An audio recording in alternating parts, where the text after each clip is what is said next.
आप सभी को मेरा नमस्कार।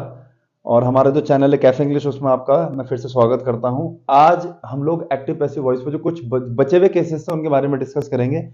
कुल मिलाकर 11 से 12 एग्जाम्पल्स हैं ये, ठीक है, जो मैं आप लोगों को बताऊंगा। ठीक है जी, तो चलिए शुरू करते हैं। देखो, सबसे पहले बात करते हैं पार्टिसिपल और जीरेंट के केसेस में कि आपका जो सेंटेंस है वो किस तरीके से जाएगा पैसिव वॉइस। देखो, एक सिंपल सा एग्जांपल है, जैसे एक सिंपल सा एग्जांपल मैं आप लोगों को बताता हूं। देखो क्या है, आई रिमेंबर माई मदर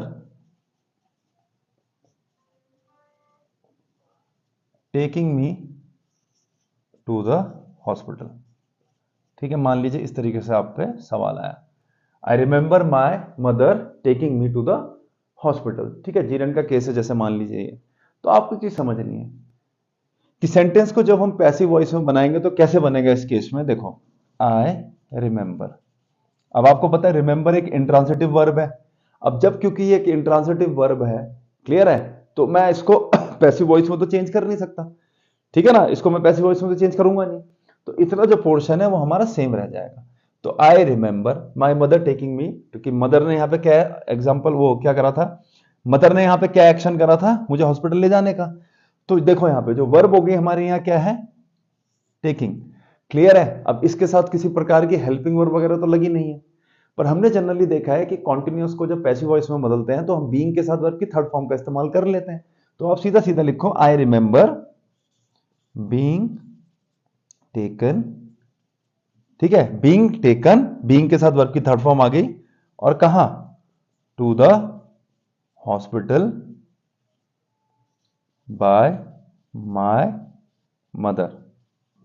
ये चीज आपको ध्यान में रखनी है बस। तो देखो इस तरीके से बन गया आपका वाक्य। ये मिसलेनियस केसेस में मैंने क्यों इंक्लूड करा है, जनरल केसेस में हम लोगों ने क्या करा था कि टेंसेस जैसे हमारे पास है तीन, उनके आधार पे किस तरीके से सेंटेंस को हम चेंज कर सकते हैं, ट्रांसफॉर्म कर सकते हैं, उसके बारे में हमने बात करी थी। वो जनरल केसेस हो गए थे।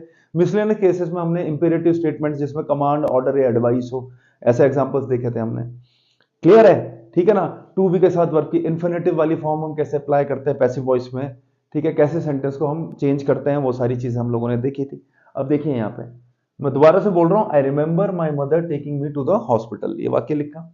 आई remember being taken to the hospital. अब मैंने आपको क्या बोला यहाँ पे, I remember my mother taking me, ये है पास्ट टेंस का वाक्य कि मेरे को याद है कि जब मेरी माता जी मुझे हॉस्पिटल लेके गई।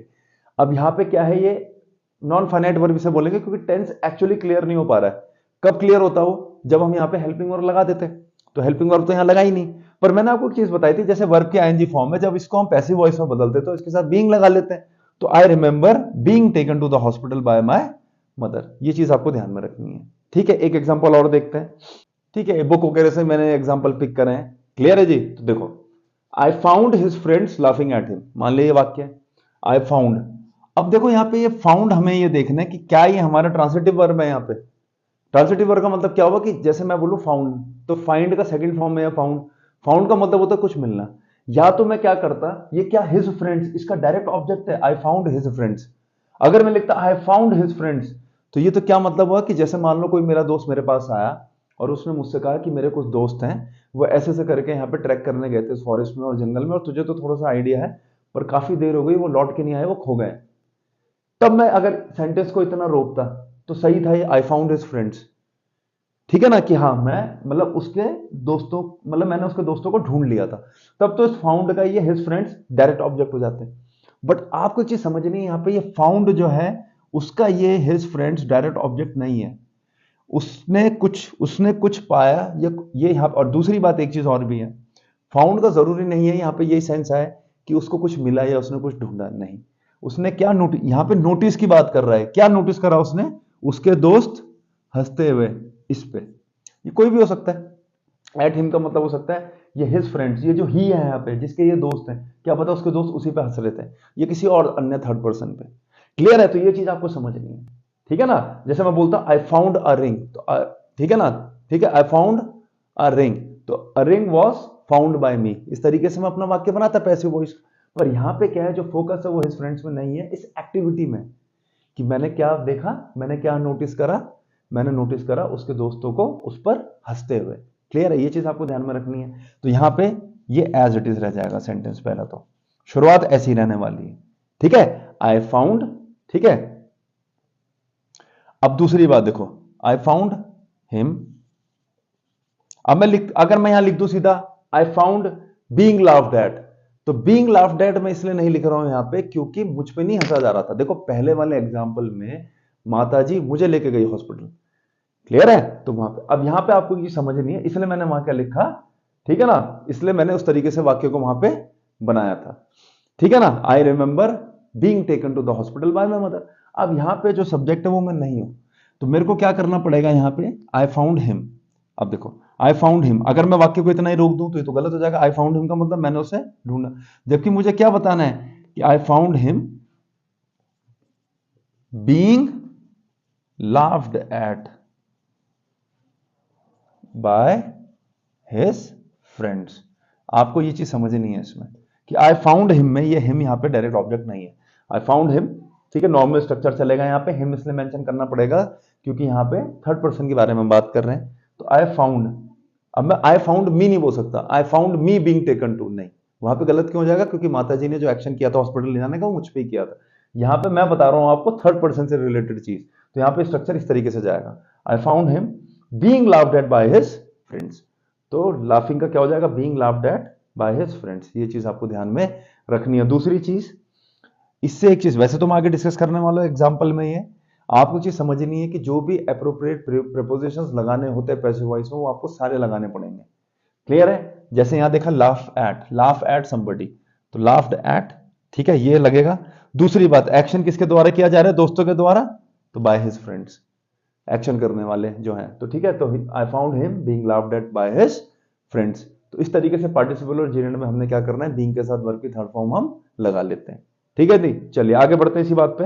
ये आपका एक नॉर्मल सा स्टेटमेंट है, the police arrested a militant and sent him to jail. अब इसमें क्या है कि जो मिलिटेंट हमारा ऑब्जेक्ट है इस पर दो प्रकार के एक्शन हुए हैं, एक तो क्या उसके अरेस्ट होने का और दूसरा क्या उसे जेल भेजे जाने का। क्लियर है, तो आपको चीज समझनी, यहां पे ऑब्जेक्ट तो हमारा क्या हो गया, मिलिटेंट। ऑब्वियसली बात है सेंटेंस पास्ट टेंस का है तो क्या लिखोगे, a militant was arrested and, sent का सेकंड फॉर्म सेंट और third form is again sent, तो a militant was arrested and sent to jail. अब यहां पे वॉज लगाना इज नॉट नेसेसरी, ठीक है, क्योंकि दोनों ही जो वर्ब है हमारे लिए उसके लिए यहां पे हेल्पिंग ऑफ वॉज क्या सुटेबल है। मैं लिखता अब militant was sent to jail, ये अलग से वाक्य हो जाता, अब मिलिटेंट वॉज अरेस्टेड ये अलग वाक्य है, ठीक है ना। तो यहां पे वॉज लगाना दो दो बार इट इज नॉट नेसेसरी, एक बार लगेगा was arrested and sent to jail, क्योंकि अरेस्टेड और सेंट ये दोनों कंपैटिबल है कौन सी वर्ब के साथ, हेल्पिंग वर्ब वॉज, तो इसको स्टार्टिंग में लगा लिया और ये वाक्य आपका इस तरीके से बन जाएगा। ये चीज आपको ध्यान में रखनी है, मैं पहले ही कह रहा हूं, ठीक है ना, बुक से पिक्ड है ये एग्जांपल्स मैं डिस्कस कर रहा हूं। इसके बाद क्या है कि अब मेरी तरफ से कोशिश करी जाएगी कि अब रिसेंट मतलब आने वाले इसी हफ्ते में मैं लाइव सेशन के माध्यम से आप लोगों के साथ जुड़ूं और जो हमने टेंसेस पे बेस कुछ क्वेश्चंस मैं आप लोगों के सामने लेके आऊं जो कि पुराने एग्जाम्स जो प्रीवियसली जो एग्जाम्स हुए प्रीवियसली कंडक्टेड जो एग्जाम्स हैं वहां पे जो पूछे गए हैं लाइव सेशन के माध्यम से हम जुड़े, जिससे आप लोगों को पता लग जाए कि जो हम पढ़ रहे हैं वो कितना इंपॉर्टेंट है या उसकी क्या सिग्निफिकेंस है। क्लियर है, चलिए आगे बढ़ते हैं कुछ एग्जाम्पल के साथ। और तो आपको चीज समझनी है, देखो ये एग्जाम्पल बहुत पहले आता था, जैसे this surface feels smooth, the sugar मतलब टेस्ट स्वीट, ये एग्जाम्पल पहले चलते हुए आए हैं पहले, ठीक है ना, कि दिस सरफेस फील्स स्मूथ, ये चीज आपको समझनी है। अब देखो इन वाक्यों को बनाने का तरीका क्या है, जैसे मैं लिखा था fruit taste sweets, the fruit is sweet कब, व्हेन इट इज टेस्टेड। ये चीज आपको ध्यान में रखनी है कि the fruit is sweet when it is tasted, ये चीज आपको ध्यान में रखनी है। अब इसमें मतलब मेरे को जो इनअप्रोप्रिएट लगा वो ऐसा लगा the fruit is tested sweet, ठीक है ना, तो the fruit is tested sweet में तो कहीं ऐसा वो आ रहा है कि द फ्रूट को मीठा चखा जाता है, मीठा चखा नहीं जाता है, मीठा है वो पर कब, जब उसे चखा जाता है। तो क्लियर है, मीठा चखा जाता नहीं है, ठीक है ना। तो द फ्रूट इज, जैसे मैं बोलूं a situation which is dealt perfectly. ठीक है, तो कैसे मतलब डेल्ट करा गया है, जैसे परफेक्टली डेल्ट करा गया है जिससे, ठीक है ना। तो ये चीज तो मतलब समझ रहे हो आपकी, जैसे मैंने सिचुएशन को परफेक्टली डील करा, तो डील करा परफेक्टली। अब मैं ये नहीं कहूंगा कि टेस्टेड स्वीट, कि मीठा चखा जाता है, ठीक है ना। हमें पता है कि जब हम उसको टेस्ट करेंगे तब उसके बाद हम किस कंक्लूजन पे आएंगे कि उसको वो मीठा है जब चखा जाता है, मीठा नहीं चखा जाता हो कि इसको मीठा चखा जाता है, नहीं, अरे वो मीठा क्यों चखा जाएगा, जब उसको चखा है, जब टेस्ट करा है, तो तब हमने कंक्लूजन निकाला कि वो स्वीट है, ठीक है। तो the fruit is sweet when it is tested, ठीक है ना। The surface is felt smooth, the surface is smooth when it is felt, ये चीज ध्यान में रखनी है आपको, ठीक है जी। एक तो एग्जांपल और देखते हैं अलग से। ही अनॉयड मी, हर बिहेवियर अनॉयड मी।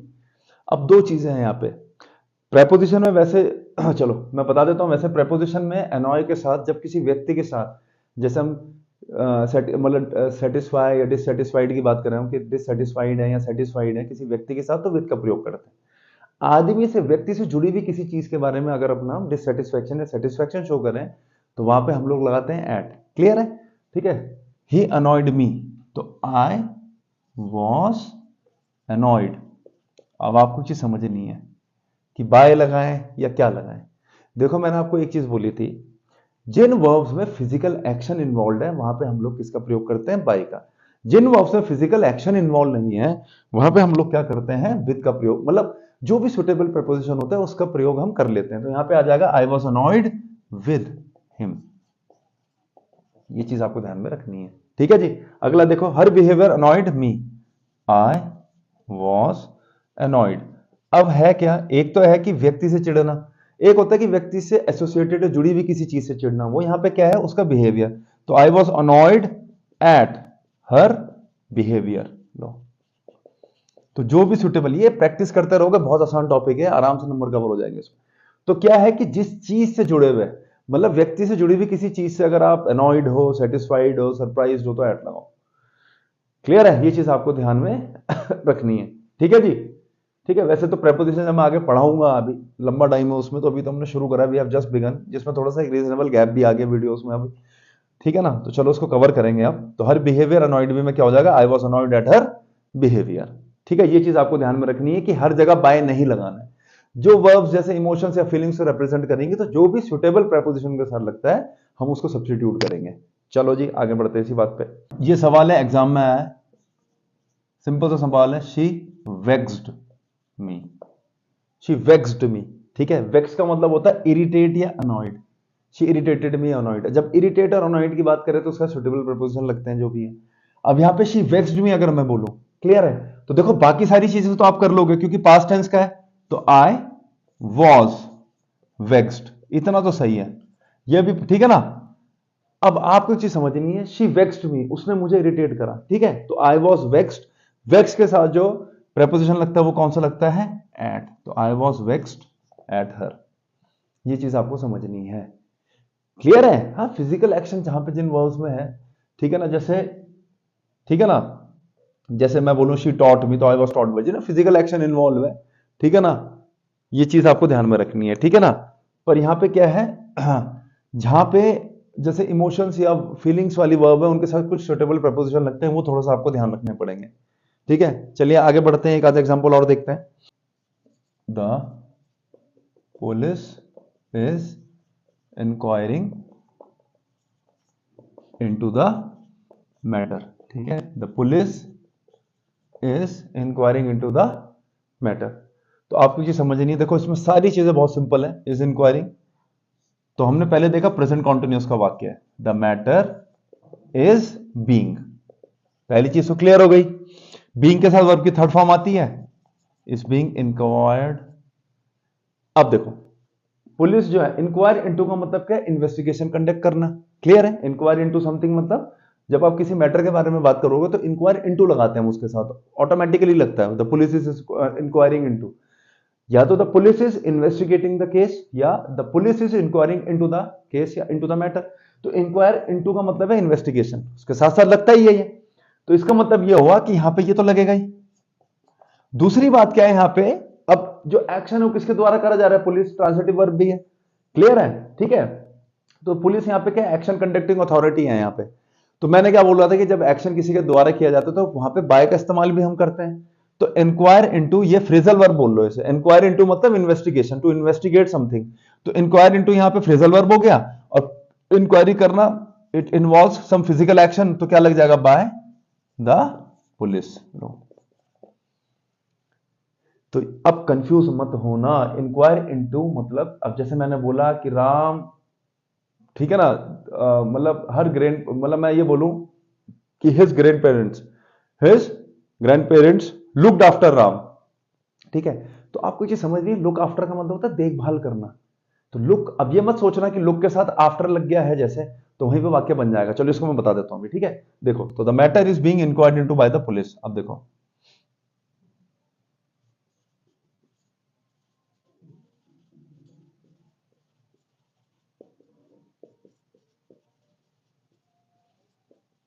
राम की देखभाल कौन करता है? राम की देखभाल करते हैं उसके ग्रैंड पेरेंट्स जो हैं, ठीक है, ग्रैंड पेरेंट्स जो हैं उसकी देखभाल करते हैं। तो आपको चीज समझनी है। अब देखो क्या बनेगा वाक्य, राम, अब क्योंकि क्या है, सिंपल प्रेजेंट का वाक्य है, इसे एमआर के साथ वर्ब की थर्ड फॉर्म लगती है। राम इज लुक्ड आफ्टर, ठीक है, लुक्ड आफ्टर, ठीक है, Ram is looked after by his grand parents. ये चीज आपको ध्यान में रखनी है इसमें, देखो, ठीक है, ये चीज इसमें आपको ध्यान में रखनी है। ऐसा नहीं करना है कि Ram is looked by his grand, नहीं, लुक्ड नहीं, लुक आफ्टर। लुक इनटू मतलब वही इन्वेस्टिगेट, लुक इनटू मतलब सर्च, ठीक है ना, लुक इनटू समथिंग, ठीक है ना, इस तरीके से, look for, sorry, search, look into something मतलब लुक इनटू द मैटर, थोड़ा सा डीप स्टडी करो, थोड़ा सा और देखो, इन डेप्थ पढ़ के देखो जरा इसमें क्या, लुक इनटू इन्वेस्टिगेशन के सेंस में, लुक आफ्टर, ठीक है ना। तो ये चीज आपको ध्यान में रखनी है। तो यहां पे जो एक्शन करने वाले ग्रैंड पेरेंट्स है उसके लिए बाय लगेगा, पर लुक आफ्टर अपने आप में फ्रेजल वर्ब है, इसमें कंफ्यूज मत होना है आफ्टर बाय एक साथ कैसे आ रहा है, अलग अलग चीजें हैं। बाय यहां पे आ रहा है एक्शन के लिए, और लुक आफ्टर का मतलब क्या है, वो कॉम्बिनेशन में यूज हो रहा है जो एक डिफरेंट मीनिंग कन्वे कर रहा है। क्लियर है? तो जो जो सुटेबल प्रपोजिशन लगेंगे उनको लगाना है सेंटेंस में अपनी तरफ से, थोड़ा सा ये मत सोचना कि गलत हो जाएगा ये सब। क्लियर है? ये चीज आपको ध्यान में रखनी है, ठीक है जी। I made him polish my shoes. देखो हमारे पास एक टर्म होता है जिसे हम बोलते हैं कॉजिटिव वर्ब। इसका मतलब सिंपल सा, देखो मैं तुम्हें बता देता हूं यहीं पे, जैसे आई मेड हिम लाफ। अब मेड के दो मतलब आते हैं, है ना, मेड के क्या मतलब आते हैं, देखो, एक मेड तो आता है कि जैसे आप जब किसी चीज को, मतलब किसी चीज की क्रिएशन करो, है ना, कुछ चीज बनाओ आप, तो हम मेड का इस्तेमाल कर लेते हैं। जैसे आई मेड दिस टी, तो ये टी मेरे द्वारा बनाई गई, ये चाय मेरे द्वारा बनाई गई, आई प्रिपेयर्ड जैसे सेंस आता है, ठीक है ना। गॉड मेड अस, इस तरीके से, या God has made every human being, इस तरीके से आएगा, है ना, वहां पे। अब देखो, अब मैंने बोला आई मेड हिम लाफ, तो आई मेड हिम लाफ का मतलब क्या हुआ यहां पे, आई मेड हिम अगर मैं बोलूं, तो पहले तो ये फिजिबल नहीं है कि मैं किसी व्यक्ति की रचना कर सकूं, ठीक है, किसी व्यक्ति की, किसी पर्सन की क्रिएशन कर सकूं मैं, it is not feasible, it is not possible. तो वहां पे क्या हुआ कि आई मेड हिम लाफ, तो मैंने क्या करा, मैंने हंसाया उसे। तो ऐसे जो एग्जांपल्स आपको देखने को मिले तो समझ जाना है यहाँ पे क्या है, पॉजिटिव वर्ब। अब जैसे यहाँ देखो, आई मेड, यहां पे मेड जो है पॉजिटिव वर्ब है, I made him polish my shoes, positive verb है, क्यों, इस वर्ब ने क्या कॉज करा, ये, आई made him polish my shoes. अब देखो यहाँ, आई मेड हिम, तो सेंटेंस क्या है, आई मेड हिम, मैंने उसको बनाया, जबकि ये नहीं कहना, आई made him polish my shoes का कहने का मतलब क्या हुआ कि मैंने उससे अपने जूते पॉलिश करवाए। इस तरीके के वाक्य जब देखने को मिले तो समझ जाना है पॉजिटिव वर्ब इन्हें हम बोलते हैं। यहां पे इस वर्ब के माध्यम से क्या करा, मैंने ये वाला एक्शन करवाया। तो यहां पे एक्चुअल जो एक्शन है वो ये है मेन वर्ब, और ये मेड क्या है यहां पे, पॉजिटिव वर्ब। ये चीज आपको ध्यान में रखनी है, ठीक है जी। तो इस तरीके से क्या हो जाएगा, देखो, तो I made him polish my shoes में क्या हो जाएगा, he was made to polish my shoes. ये चीज ध्यान में रखनी है आपको, ठीक है ना। अगर मैं डायरेक्टली यहां पे, देखो सुनो मेरी बात, गलती बताओ क्या होती है पॉजिटिव वर्ब में, अगर मैं लिख दूं I made him to polish my shoes, तो आपको ये चीज समझनी है, ये वाक्य गलत हो जाएगा। अब आप बोलोगे सर वाक्य कैसे गलत हो जाएगा, देखो,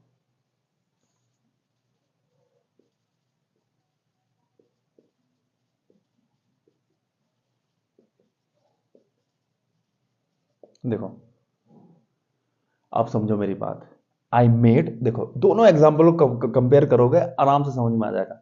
आई made this robot to help me, क्या ये मेड यहां पे अब कॉजेटिव वर्ब है? नहीं है। ये मेड यहां पे मेन वर्ब है। क्यों? क्योंकि मैंने इस रोबोट की क्रिएशन करी है किस चीज के लिए? अपनी सुविधा के लिए, अपनी फैसिलिटी के लिए, इसको एक रिसोर्स के तौर पर यूज करने के लिए। I made this robot to help me. समझ में आ रहा? तो यहां पे देखो ये पॉजिटिव वर्ब नहीं है, ये टू हेल्प मी यहां पे पर्पस बता रहा है। ये रोबोट को बनाने का प्रिपेयर तो नहीं आएगा, ठीक है। तो यहां पे प्रिपेयर तो कोई टेम्परेरी चीज जैसे चाय वगैरह के लिए आ जाएगा, मेड रोबोट के लिए तो I made this robot to help me. क्यों बनाया है रोबोट? इसका पर्पस क्या? To help me. तो यहां पे इंफिनिटिव हो गया और यहां पे ये मेड है मेन वर्ब या पॉजिटिव वर्ब नहीं है। ये चीज आपको समझनी है, ठीक है। अब देखो, अब अगर मैं यहीं पे लिख दूं I made him to polish my shoes, हो सकता है ऐसा? अब तुम ये बोलो सर मैंने रोबोट की जगह हिम लिख दिया, ऐसा मत करना। देखो हमें तो सेंटेंस में क्लियर कट सेंस चाहिए होता है ना। आई made this machine, I made this robot, तब चल जाएगा कि हाँ इस रोबोट को मैंने बनाया था मेरे शूज पॉलिश करने। I made him to polish my shoes, मैंने इसको बनाया ताकि ये मेरे शूज पॉलिश कर सके। कर सकते हैं हम ऐसा? किसी व्यक्ति की रचना कर सकते हैं हम अपने पर्सनल काम कराने के लिए? ऐसी कोई सुपर नेचुरल पावर तो हम लोगों के पास है नहीं। तो ऐसे केस में यहां पे टू नहीं आएगा। तो सेंटेंस का सेंस भी समझना है। पॉजिटिव वर्ब के केस में आप टू नहीं लगा सकते वहां पे, तब वो ऐसा हो जाएगा आई मेड हिम, मैंने ये किया अपना इस पर्पस के लिए। टू के साथ वर्ब की फर्स्ट फॉर्म पर्पस बताने के लिए यूज करते हैं। यहां this is absolutely right. Sentence को पढ़ के देखो ना, सेंस समझ में आ रहा है, क्लियर है? तो यहां पे पॉजिटिव वर्ब नहीं है, यहां पे ये एक्चुअल में क्या है? मेन वर्ब है। I made this robot to help me. तो पॉजिटिव वर्ब के साथ आप कभी भी टू के साथ वर्ब की फर्स्ट फॉर्म का इस्तेमाल नहीं करेंगे। क्लियर है जी? तो ये आ जाएगा I made him polish my shoes. वो अलग बात है कि पैसिव वॉइस में सेंटेंस में हमें ये करना है, तो he was made to polish my shoes, ठीक है ना। He was made to polish my shoes. Clear है जी?